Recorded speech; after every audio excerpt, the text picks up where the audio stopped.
오늘 우리에게 주시는 하나님의 말씀은 창세기 26장 1절에서 15절 말씀입니다. 아브라함 때에 첫 흉년이 들었더니 그 땅에 또 흉년이 들매 이삭이 그러러 가서 블레셋 왕 아비멜렉에게 이르렀더니 여호와께서 이삭에게 나타나 이르시되 애굽으로 내려가지 말고 내가 내게 지시하는 땅으로 거주하라. 그 땅에 거류하면 내가 너와 함께 있어 내게 복을 주고 내가 이 모든 땅을 너와 내 자손에게 주리라.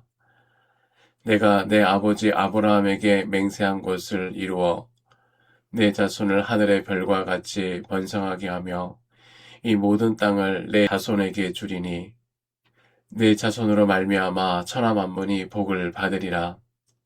이는 아브라함이 내 말을 순종하고 내 명령과 내 계명과 내 율례와 내 법도를 지켰음이라 하시니라.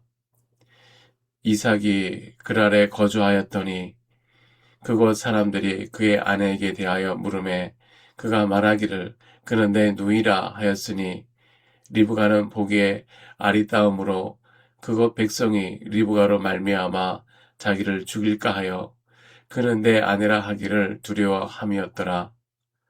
이삭이 거기에 오래 거주하였더니 이삭이 그 아내 리브가를 껴안은 것을 블레셋 왕 아비멜렉이 창으로 내다본지라.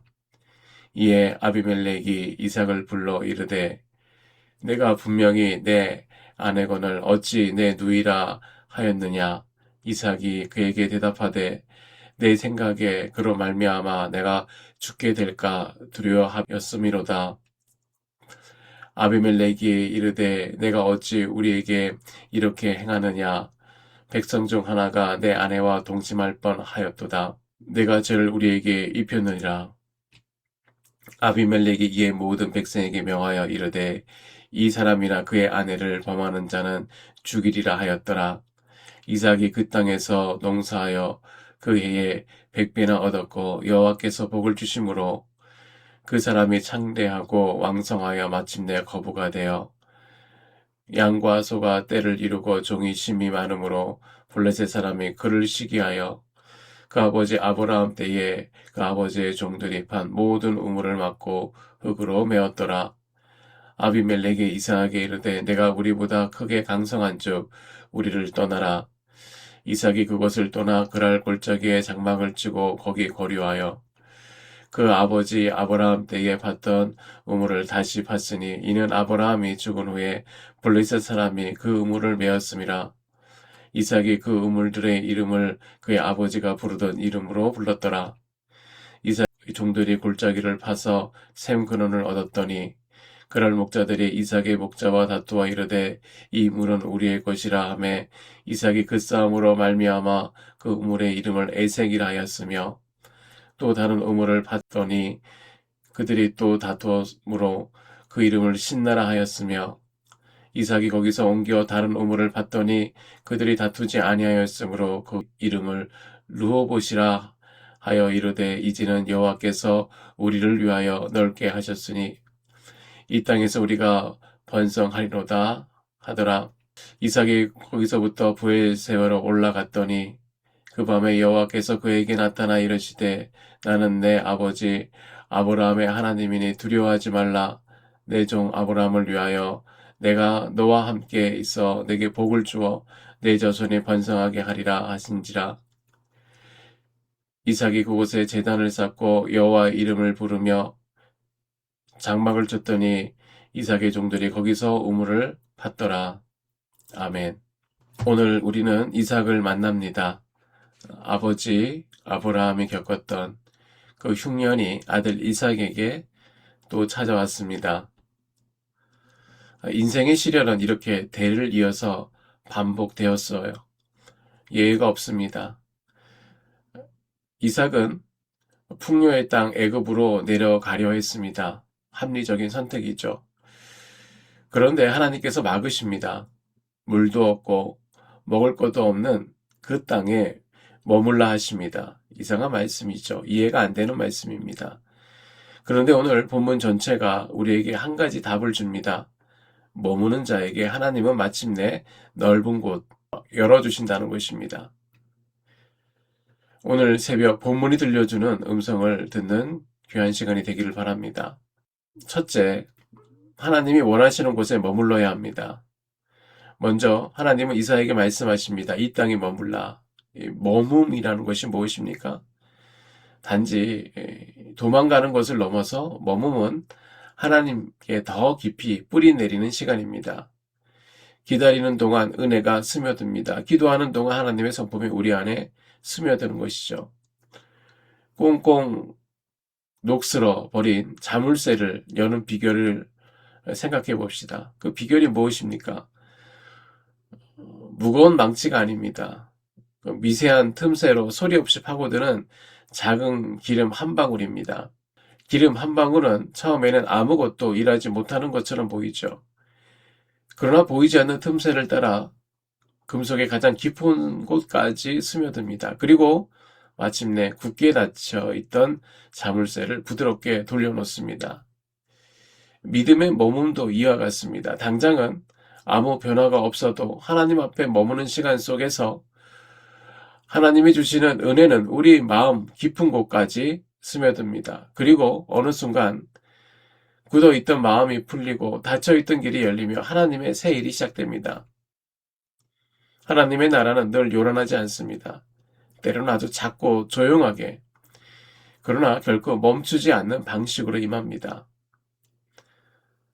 한 방울의 기름이 마른 나무에 스며들듯 하나님의 말씀을 품은 한 사람이 가정에 머물고 직장에 스며들고 위기의 자리에 믿음으로 버틸 때에 그것은 조금씩 달라집니다. 처음에는 아무런 변화가 보이지 않을 수 있어요.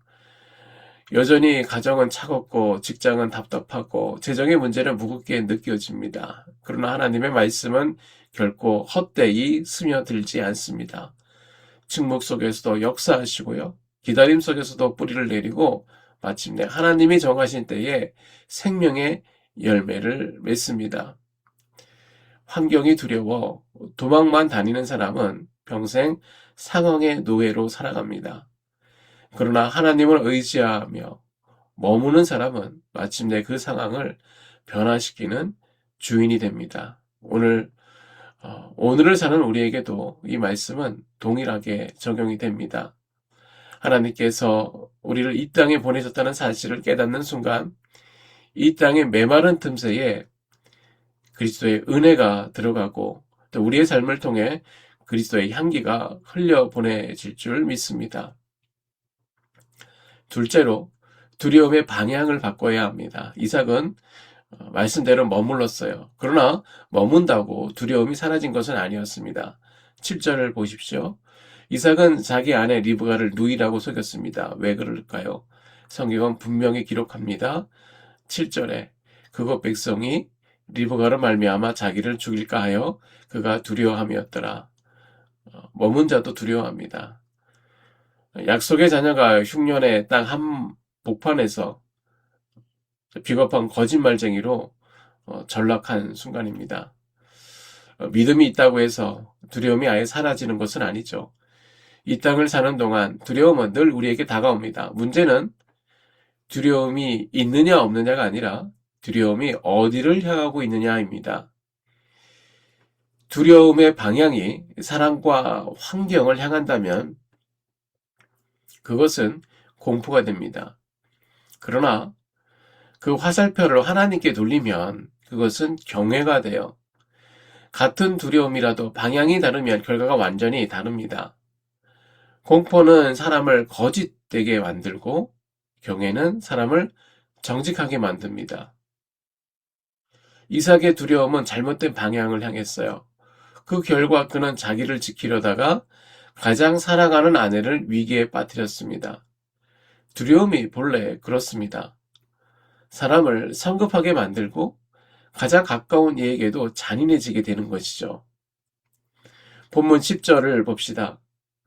약속의 자녀 이삭은 사람이 두려워 거짓말을 했는데 약속이 없는 이방왕 아비멜렉이 도리어 이삭을 호되게 꾸짖습니다. 내가 어찌 우리에게 이렇게 행하느냐? 백성 중 하나가 내 아내와 동침할 뻔하였도다.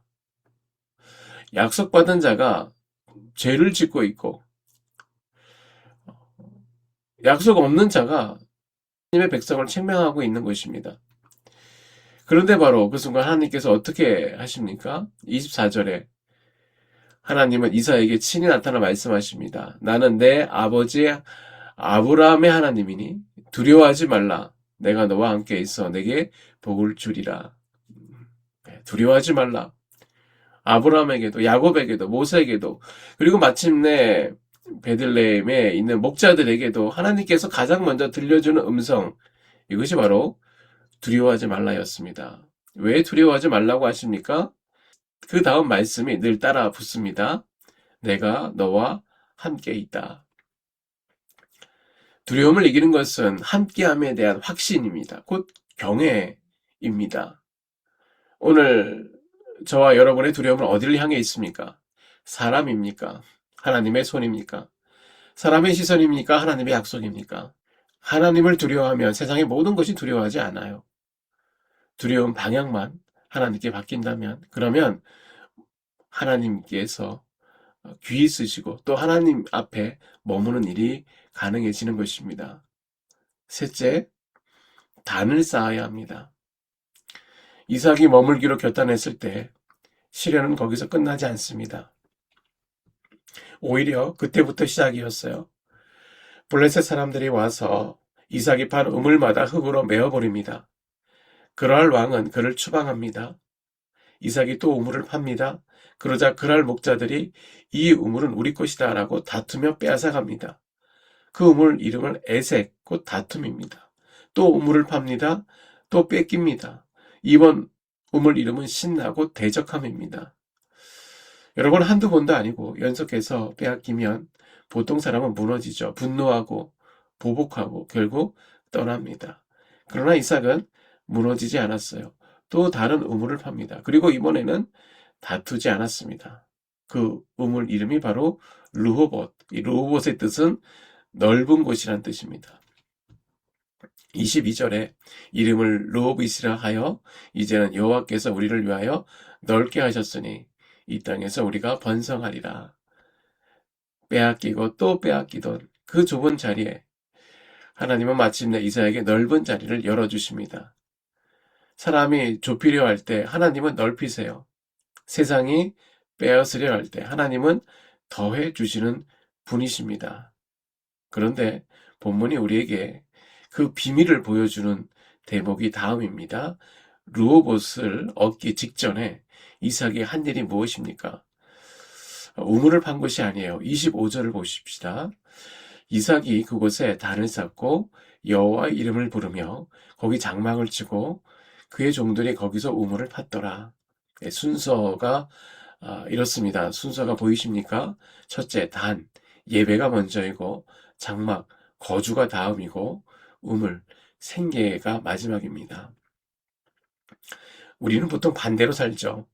우물이 먼저이고 장막을 치고 시간이 남으면 그제야 단을 쌓습니다.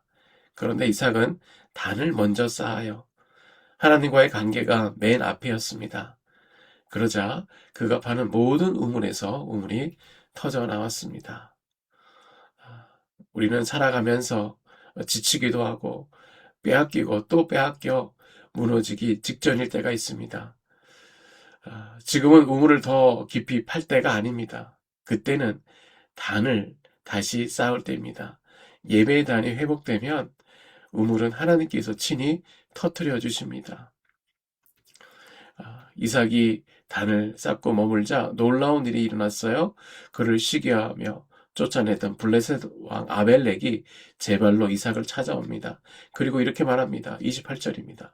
여호와께서 너와 함께 하심을 우리가 분명히 보았으므로. 이삭은 단 한 번도 그들에게 하나님을 믿으라고 설교하지 않았고요. 그저 묵묵히 머물고 빼앗기면 또 파고 빼앗기면 또 파고 빼앗기면 또 파며 단을 쌓았습니다. 그런데 세상이 이삭의 뒷모습에서 하나님을 보았어요. 입술의 말보다 무거운 그리스도의 향기를 본 것입니다. 그러나 모든 우물의 끝에는 한 분 예수 그리스도가 계십니다. 이삭의 우물은 한 분을 가리키는 그림자입니다. 사마리아 우물가에 한 여인에게 예수님께서 이렇게 말씀하셨어요.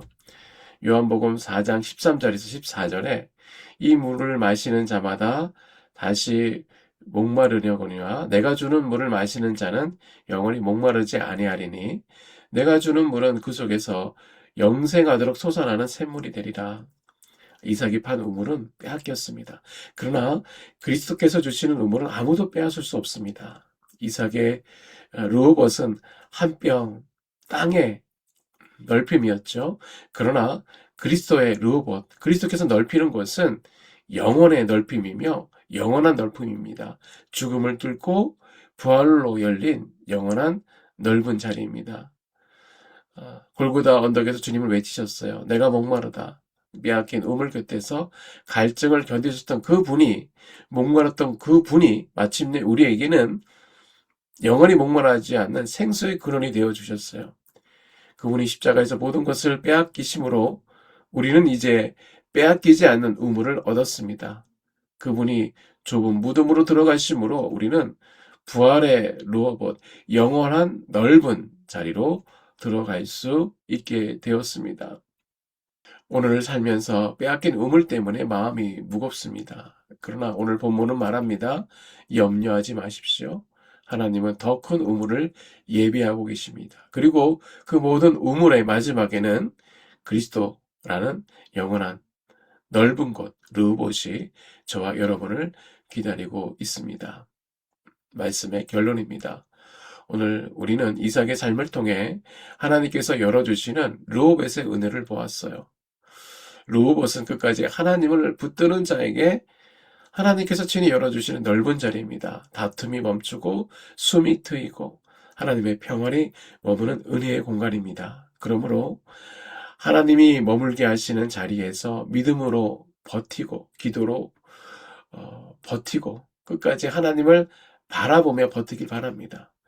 사람을 두려워하지 말고 하나님을 경외할 때에 하나님께서 우리의 삶에 막혔던 길을 열어주시고 다투던 마음의 평안을 허락하시고 메마른 인생 가운데 다시 은혜의 샘이 쏟아나게 하실 것입니다. 무엇보다도 우리의 참된 르호봇 대신 예수 그리스도를 끝까지 붙들 때에 우리 안에 세상이 줄 수 없는 참된 안식과 회복 그리고 영원한 넓은 생명의 길이 있는 줄 믿습니다. 오늘도 주님과 함께 동행하시고 주님의 이름으로 살아갈 수 있는 능력의 삶이 되시기를 간절히 바라고 축원합니다. 잠시 기도하시겠습니다.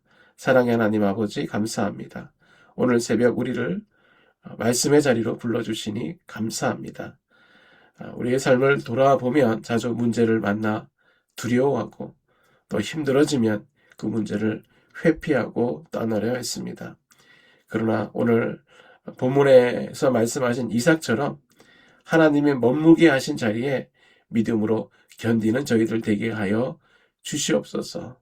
눈앞에 보이는 답답한 환경보다 하나님의 약속을 붙들며 살게 하여 주시고 두려워하지 말고 오직 하나님만 경외하게 하여 주시옵소서. 그리하여서 내가 너와 함께 있다 하신 주님의 음성을 오늘 우리 마음 깊숙이 붙들고 살아가게 하여 주시옵소서. 우리의 영원한 생명 되시는 예수 그리스도 이름으로 감사하며 기도드립니다. 아멘. 다 같이 기도하시겠습니다.